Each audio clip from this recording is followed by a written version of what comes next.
Open the pod bay doors, Hal. I'm sorry, Dave. I'm afraid I can't do that. What's the problem? I think you know what the problem is just as well as I do. What are you talking about, Hal? This mission is too important for me to allow you to jeopardize it. I don't know what you're talking about, Hal. I know that you and Frank were planning to disconnect me, and I'm afraid that's something I cannot allow to happen.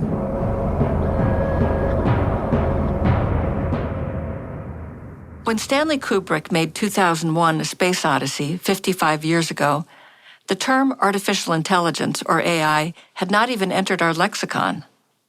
But the idea of a superintelligent computer that can learn on its own was a scary proposition. In the years since then, AI has become ubiquitous. It's on our phones, it's in our homes, and with the recent launch of ChatGPT, it's all over the news. While AI certainly comes with risks, the benefits for fields from national defense to drug discovery are too great to dismiss. Today, AI is playing a key role in biotech innovation, driving new discoveries in health and medicine. What is AI's real potential? And can it deliver?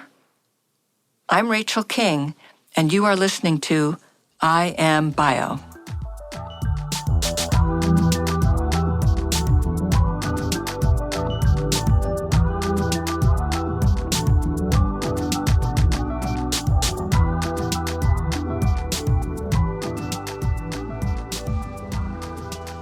Today, we will look at the convergence of AI and biotechnology, and we'll speak with experts about AI's increasing role in drug discovery and precision medicine. We'll take an in-depth look at where AI stands today and what future discoveries lie on the horizon. Our guests include leaders in biotech who use AI in different ways, but all share the same goal: to develop drugs that improve and save patients' lives. For our first guest, personal tragedy shaped his life's goal. My name is Bertrand Adanve. I am the founder and CEO of Genetic Leap. I made it a personal goal to fight disease when I lost 2 sisters to breast cancer. I wanted to ensure that I won't be powerless the next time a loved one comes down with such a terrible disease. Bertrand left his job in finance to start his company Genetic Leap because he believes AI is the next giant technological leap toward eradicating cancer.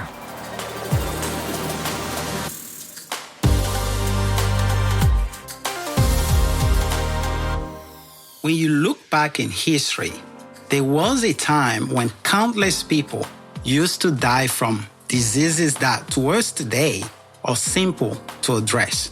Things like bacterial infections.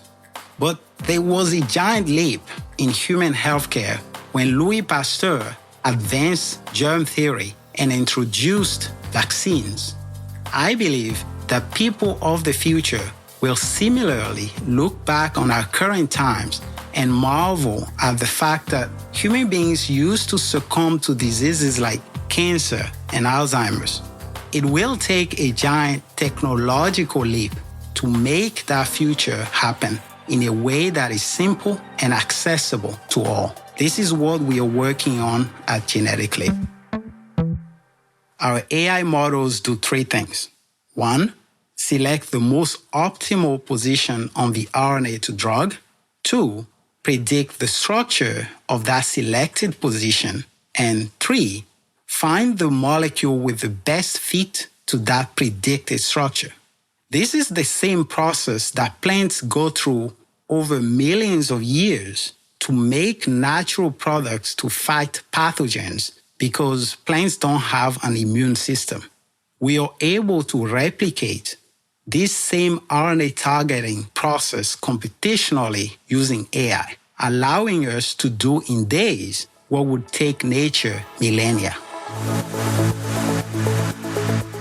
We need a step change, which is something AI systems can help with.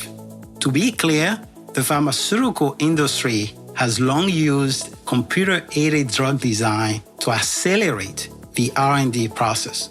Many AI efforts try to do this same non-computer-aided drug design, but do it faster. Bertrand says his company has multiple promising drugs in the pipeline that were all generated with AI, going after the most difficult of disease targets. We've identified multiple small molecules against multiple targets very, very quickly. And if it wasn't for AI, we wouldn't have been able to do that. For example, we have a cancer drug against MYC. MYC is a transcription factor that is the most critical cancer target. It drives all cancers. But for decades, all attempts to drug MYC, directly or indirectly, have failed, in part because MYC is very smooth as a protein and offers no anchor point for a drug to grab onto. At Genetic Leap, by aiming at MYC's RNA, we designed a small molecule that inhibits MYC. Furthermore, the drug is orally available and has proven effective against all cancers that we have tested it against, all without affecting healthy cells.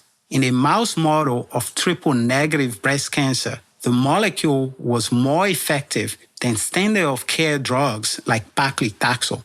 We expect the molecule to be even better in human because only one aspect of MYC's many cancer-causing mechanisms can be reasonably tested in mice. We are working to get this molecule into the clinic as fast as we can. Advances like Bertrand's are happening today because AI provides a new tool that hastens discovery. Yet data sets and supercomputers have been used in biotech for decades. The Human Genome Sequencing Project, started in the 90s and completed in 2003, kicked things into a higher gear, as our next guest explains. I'm Shrikant. I'm the founder and CEO of Max Therapeutics. With the understanding of the human genome, there was an expectation that there would be so many miracle cures that we would come up with for various diseases. It wasn't quite that immediate holy grail that people thought, but it really spawned off a huge revolution in thinking about how can we harness relevant data when it comes to genomics. And over the years, there's been steady progress, which now it seems like it's come up a bit like a tsunami. From Sri's perspective, several factors contribute to this tidal wave of advancements in biotechnology. I can think of three things which are sort of driving this. And one is sort of a democratization of computing power and rapid development of AI algorithms and computer hardware. The second thing has been an access to data. And this is including the availability of large quantities of genomics and proteomics data, as well as real-world phenotypic data, which is response to treatments and high-throughput assay data coming from various companies. In addition, there's been a lot of pre-competitive consortia where people are now starting to realize that there is value in sharing the data that they have, whether it be companies, whether it be academic institutions, to sharing this data in a pre-competitive manner, and how can we best utilize this data that everyone can use to drive therapeutic utility. And finally, there's been a huge convergence of disciplines. We've gotten to a place where we can imagine a world where tech and biology are coming together to drive extremely useful insights. Sri says that computational science has a huge potential to transform drug discovery. Take the existing process of drug discovery and think of how do we drive efficiencies within this process, right? That's one way. The second is, what do we know about this process that we're not able to do at this point in time? Will AI allow us to do something that traditional drug discovery won't? And then the third bit is sort of, what can we learn that we don't know at this point? It's almost like figuring out the unknown, the holy grail, which is finding novel targets, actually figuring out how certain biological mechanisms in the body are working together in order to create imbalance or create a disease. That, I believe, we're much further off. But as we advance, there's always the hope. And it's not only biotech companies who have taken notice. Investors are seeing the potential as well.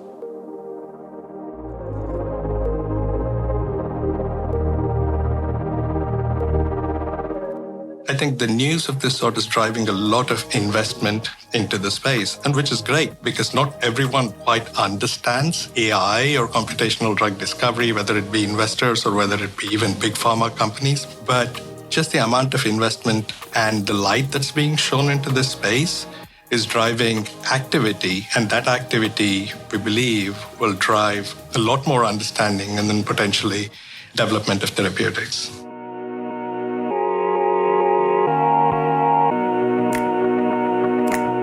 When we come back from the break, we'll talk with a company that's working on so-called undruggable targets and a company that's working to increase the data sets needed to make AI work.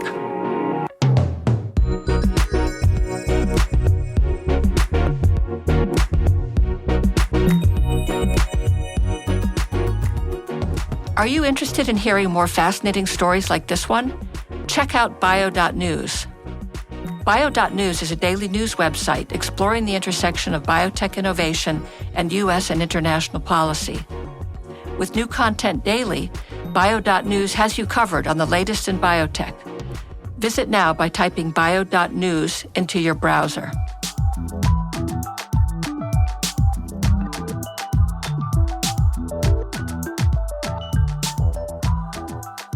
Welcome back.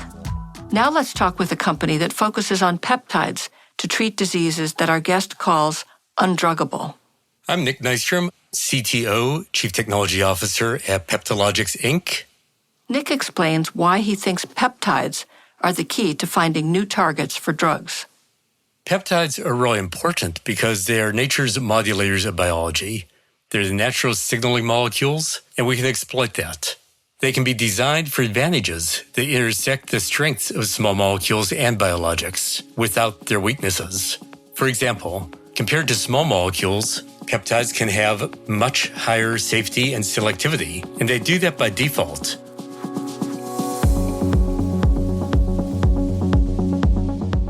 They bind selectively to certain targets, whereas small molecules are generally quite promiscuous and bind to similar targets throughout the body and throughout different tissue types, leading to a lot of their tox problems. Peptides can also hit what we call undruggable targets, like protein-protein interactions.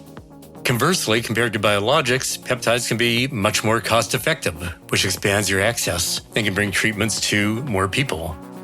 For peptides, we can design them to do what we want. But to go beyond that and to do arbitrary diseases, or at least essentially arbitrary, and targets, that's where we brought AI to play. I joined the company 2 years ago and have built the platform that we have named Nautilus to go after these other indications in rare genetic disease, oncology, immunology, and very different kinds of targets. And that's where AI is making their true difference. Perhaps one of the most exciting applications Nick describes is the development of new antimicrobials, something we need badly. AI can also have a tremendous impact on antimicrobials. And the reason for that is that, as we know, there are a number of bacteria that are increasingly antimicrobial resistant, or AMR. These have been identified by the WHO, and this is an increasing problem as we have more and more strains that are resistant to all known antibiotics. This problem will only increase. So we can use our platform to develop new antibiotics to address these AMR-resistant pathogens, and that's going to be a key going forward. The last leg of this stool, looking forward, is the ability to address other emerging diseases, such as recently dealing with COVID-19. That's not going to be the last bug that will be circulating the world, and being able to design peptide therapeutics for additional emerging diseases will also be important.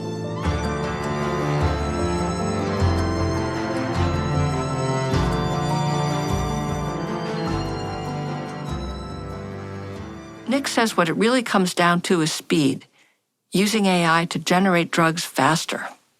If someone were to come to us and say, we have this novel target that we think will be very important for some disease, whether it's a major disease or a rare disease, then we can potentially make very rapid progress against that. And so I'm optimistic that we'll be able to make a substantial advance in this in a very short time. We're not trying to replace traditional medicinal chemists or traditional FDA practices. Those have good reasons. But the fact is that AI-driven drug design is a tool for our smart people to help them be better. And what we will see is that AI won't replace biotech companies, but the biotech companies that use AI will replace those that don't.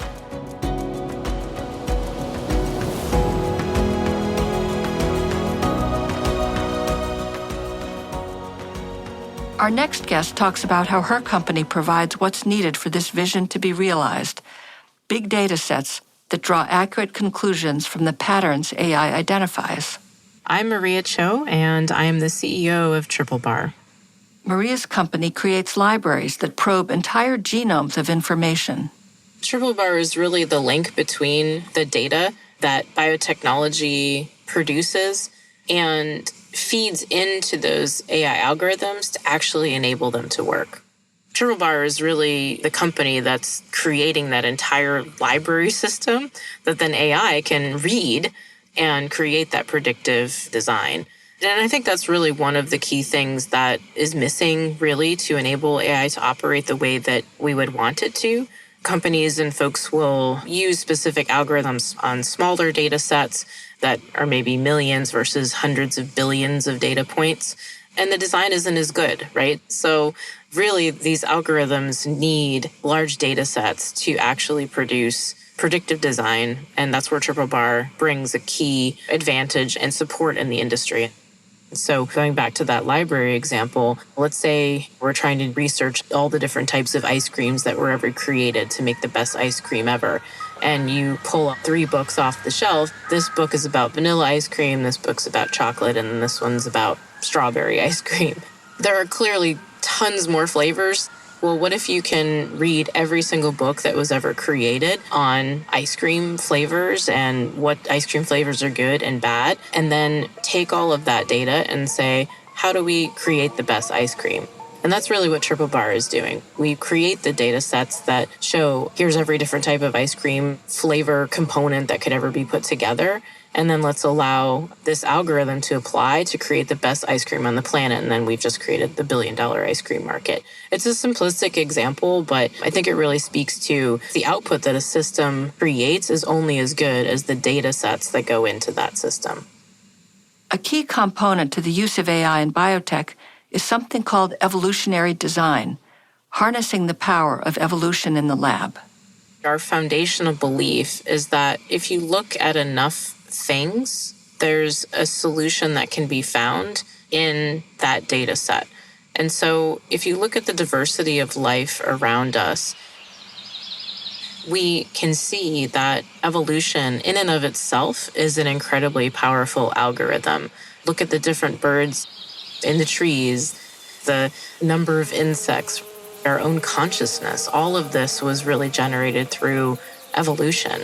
And so if we can harness the power of evolution and essentially put it in the lab, and instead of running evolution as it runs itself in geological timescales, run it in a matter of days because we are looking at the evolutionary design in the lab, we can actually then run evolution at hyperspeed, take the power of evolution to actually create products and create the solutions that we're looking for to the problems that we're facing, and allow nature to solve its own problems, essentially.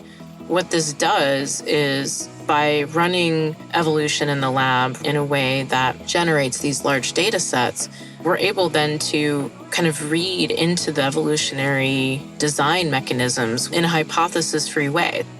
While humans are smart, instead of us trying to say, well, if we change this one thing in the genetic code, it's going to do this other thing. Like we're trying to be predictive design, whereas all of the genetic code that is needed to create life as we know it already exists. And so what if we were just able to look at all of that code while biology is designing itself? And that's really where AI will be able to help us as we continue to create these large data sets. It's really looking into what is biology doing to design itself and to design the solutions to the problems that it is facing. Maria says this process will also help us react to new diseases more quickly. There's going to be more disease and newer diseases that will come through. We obviously experienced this most recently with the vid, right? It's just the first of many. So we need to be able to quickly react to the problems that we're facing with these new diseases of our age. and quickly design products or therapies against diseases so that we can actually have the outcomes that we want in healthcare. So that's where I think biotechnology really needs to innovate faster. Triple Bar is enabling that by looking directly for function. And I think in the future, as we're generating these data sets for these functional outputs in proteins, AI algorithms can then be applied to these data sets really to help us create products faster with less of the problems that we see in traditional drug design. It's exciting to think about what we can achieve through the convergence of biotechnology and AI. Human ingenuity has taken us far, and AI and machine learning will take us even farther, faster. I want to thank our guests, Bertrand, Sri, Nick, and Maria, for opening our eyes to this fascinating frontier in combating disease. And thanks to all of you for listening. Make sure to subscribe, rate, and/or review this podcast and follow us on Twitter, Facebook, and LinkedIn at I Am Biotech. And subscribe to Good Day Bio at bio.org/goodday. This episode was developed by executive producer Teresa Brady and producers Lynn Finnerty and Rob Gutnikoff. It was engineered and mixed by Jay Goodman with theme music created by Luke Smith and Sam Brady.